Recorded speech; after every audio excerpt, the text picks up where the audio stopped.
Саламатсыздар ма, құрметті ханымдар мен мырзалар? Қалдарыңыз қалай? Денсаулықтарыңыз жақсы ма? Так, Телеграмға бүгінгі сабақ Телеграм жайлы болады. Телеграмда юзернейм жайлы. Және артықшылықтар жайлы, ол үшін Телеграмды ашамыз.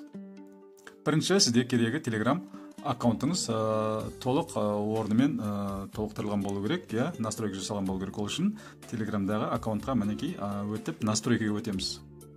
Настройка мінекей өттік. Енді юзернейм деген не дегенде, міне мынау тұрған, ол юзернейм.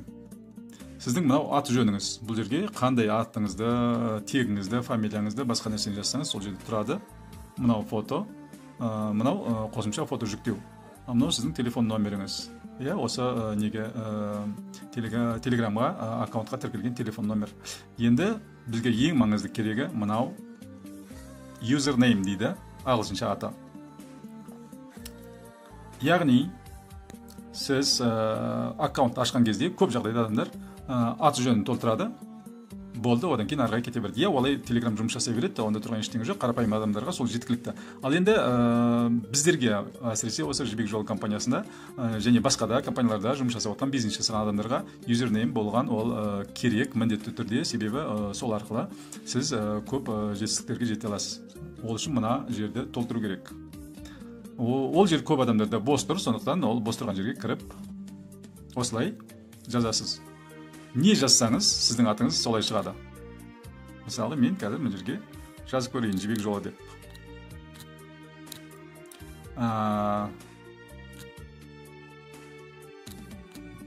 Так, бұл жерде символдардан тек қана астыңғы дефис қана жазуға болады, басқа ешқандай символ жазуға болмайды Телеграмда. Сондықтан міне осылай жазылады Жібек Жолы. Бұл бос емес дейді, Жібек Жол деген бос емес дейді. Сондықтан оған қандай да бір тағы бірдеңе қосу керек болады, бір цифр қояйық. Мысалы, Жібек Жолы 1. Мінекей, астында жасылмен белгіленген болса, мынау, бұл юзернейм атыңыз бос деген сөз. Егер бұл бос болмаса, онда жасыл жазу шықпайды, қызыл жазу шығады. Қазір көрейік, жаңа көрдіңіздер. Мінекей, міне қызыл. Такое имя пользователя занято. Бұл юзернейм бос емес. Сондықтан сіздер басқасын таңдау керексіз. Так, мен бұның бәрін өшіріп, артқа шығам. Өйткені менің юзернейм мақсатымызда сақталу керек. Одан кейінгі орында мына жерде өзіңіз жайлы қысқаша ақпарат. Бұл жерде мен сілтеме қойдым.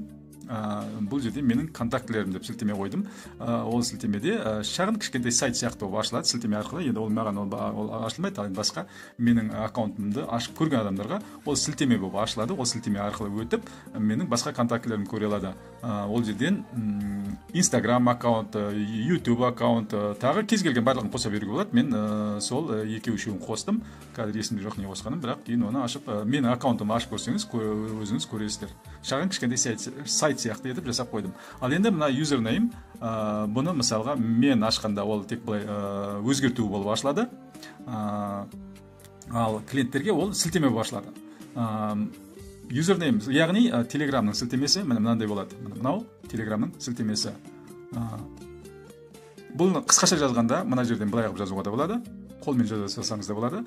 t.me сосын слэш ары қарай сіздің юзернейміңізді жазсаңыз, осы Телеграм сіздің аккаунтыңыздың сілтемесі болады. Так, бұдан ештеңе өзгертпейміз, артқа кетеміз. Одан кейін тағы сізге керек нәрсе, настройка. Тағы да кіреміз. Мына жерде данные память деген тұр. Осыған кіреміз. Использование памяти деген ең бірінші тұрған. Бұл жерде барлық медиа, фото, видео, аудио сообщениелер сіздің телефоныңызда қанша уақыт сақталу керек. Мысалы, менікі ең минимальный, ең азғында тұр, 3 күнде тұр. Ол бір аптада тұруы мүмкін, бір айда тұруы мүмкін, немесе мәңгілік тұруы мүмкін. Мен оны ең төменгісіне қойып қойдым. Оның себебі не дегенде, мысалы күнде келіп жатқан қанша фото видеолар, ол менің телефонымда тек 3-ақ күн сақталады, одан кейін Telegram оны өзі жойып тастайды. Бірақ ол түгел жойылып кетпейді, ол осы Telegramның өзінің серверінде тұра береді, яғни компьютерде тұр ол. Қалаған уақытыңызда сіз сол чат ашатын болсаңыз, сол фотоны былай жылжытып қарасаңыз, ол қайтадан телефонға жүктеліп, қайтадан ашыла береді. Ол жоғалып кетпейді. Бұл WhatsApp-қа қарағанда өте көп артықшылық. WhatsApp-та мысалға телефонның памяті толып қалған кезде сіз оны тазалап өшіресіз, содан кейін бір іздеген кезде сіз сол файлдарды, не болмаса сол фото, видеоны таба алмай қаласыз. Өйткені ол мәңгілік өшіп қалады. Ал Телеграмда оны сіз қолмен ештеңе өшірмейсіз, оған уақыт кетірмейсіз, және ол автоматты түрде оны телефоннан өшіргенмен де ол жойылып мәңгі жоқ болып кетпейді. Ол бәрібір тұр, қалған уақытыңызда ашсаңыз, ол қайтадан жүктеліп, қайтадан көре бересіз. Бұл автоматтандырылған түрі жақсы. Одан кейін мына жерде Achieved Cache деген тұр. Ол мысалы бүгінге дейін міне қазір мына жерде 491 мегабайт кеш жиналған екен. Ол яғни уақытша жаңағы фотоларды, мысалы фото видеоларды қазірдің өзінде мына Achieved Cache-ті басатын болсақ, ол тазалап тастайды. Мінекей мына Achieved Cache дейміз. Тазалаймыз, міне бәрі тазаланды, бәрін өшірді. Одан кейін Achieved база данных деген мынаны басып, оны да тазалап тастаймыз.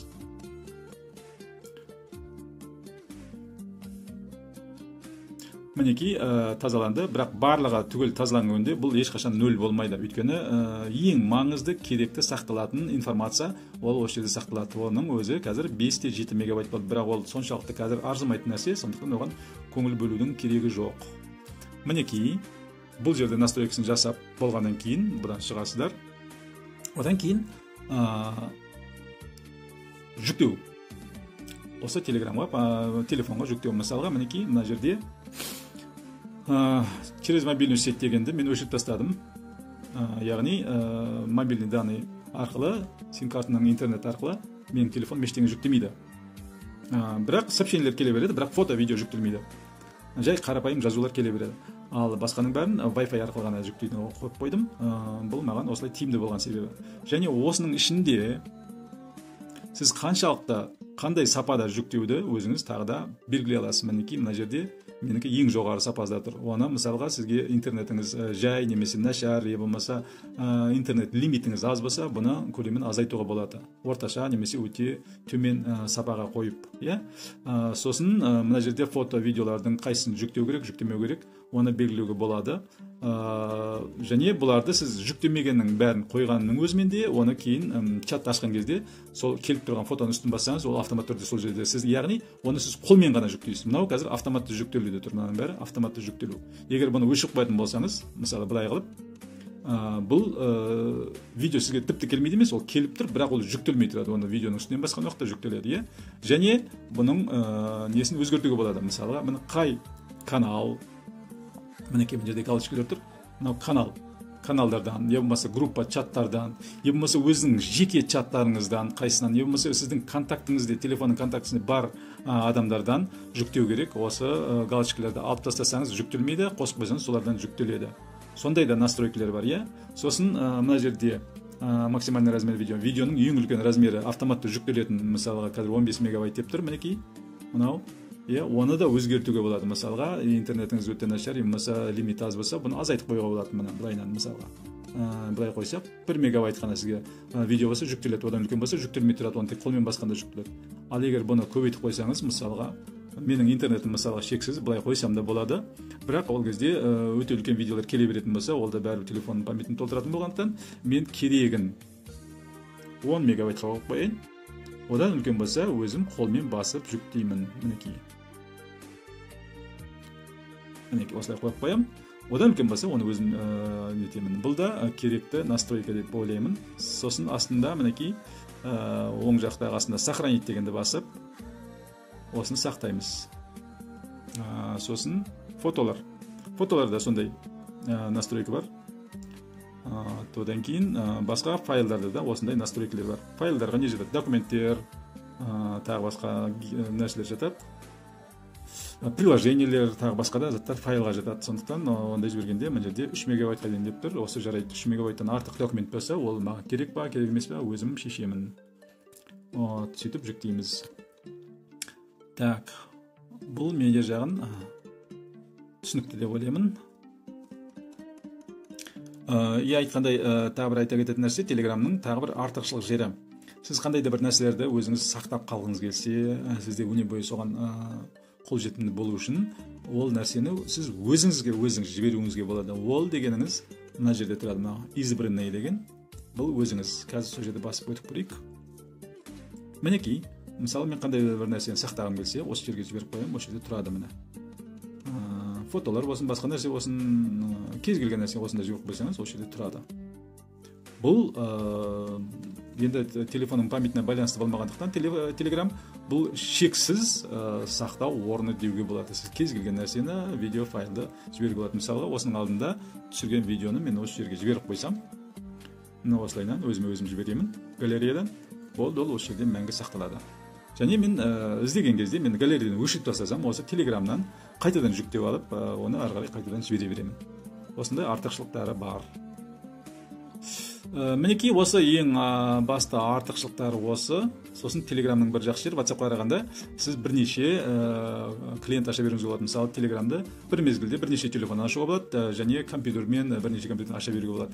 Ол сіздің Телеграмыңыз қай жерде ашылып тұрғанына устройствоны басқанда көрініп тұрады. Бұрын мысалға мен компьютермен жиі кіремін, веб-версиямен көбінесе, сондықтан менікі көп клиент мына жерде көрініп тұрады. Оның керек емесін егер жауып тастайтын болсақ, біреуін, мысалға мынаны завершить деп басып тастасақ, болды, бұл жойылады, ол жердегі кіріп тұрған нәрсе өшіп қалады. Мысалы, мен біреудің компьютермен кірген болсам, оны енді басқа біреу менің аккаунтымды көрмеу үшін ол жерден өшіп тастадық, болды. Осындай артықшылықтары бар. Және пайдалану барысында, егер түсінбеген сұрақтарыңыз болса, маған қойсаңыздар болады. Мүмкін мен кейбір жақсы артықшылық нәрселерін айтуға ұмытып кеткен болуым мүмкін. Сұрасаңыз, барлығын түсіндіріп беремін. Жақсы, тыңдағандарыңызға рахмет. Тиімді пайдаланыңыздар, өзіңіздер.